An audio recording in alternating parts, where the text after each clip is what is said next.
in wuxia, there's quite a lot. I haven't seen as much wuxia material as you, but like, there's quite a common like melodramatic blade binding that happens, right?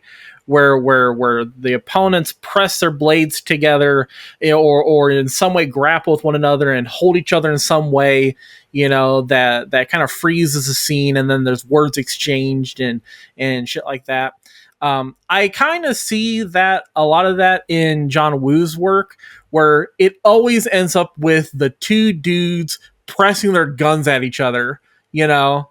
And it happens multiple times in this film. It happened in Face Off, where there's just always that evolution of the blade bind, but it's with guns, where we both have drawn on each other, and there's a frozen moment because no one knows who's going to shoot first, and there's always some exchange of information, even if it's like subtle and nonverbal. There's always an exchange between the two, and I thought that was cool to see. I had noted that about like, oh, this is very similar to blade binds in cinema. That's because I think John Woo basically treats guns as swords. I would say that's an accurate statement for sure. That's why they don't reload.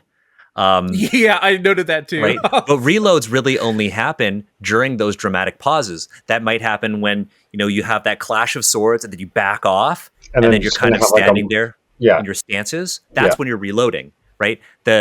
Because everything that John Woo does is so tied into the music. Gunfire is basically, these are literal beats that happen during the scene. Like every time a gun is fired, it's like the clashing of swords, right? Even in that tea house scene, you see all of these other cops who survive the scene, they get shot up, right? But like at the beginning, one of Tequila's like colleagues, he gets kneecapped, and then he's still running, right? But I think that is very much like the way you watch a sword fight, where people are getting nicked. They're getting like cut up, but they're still fighting. Yeah. Mm-hmm. That's kind of the point where I realized, I'm like, oh, guns are swords.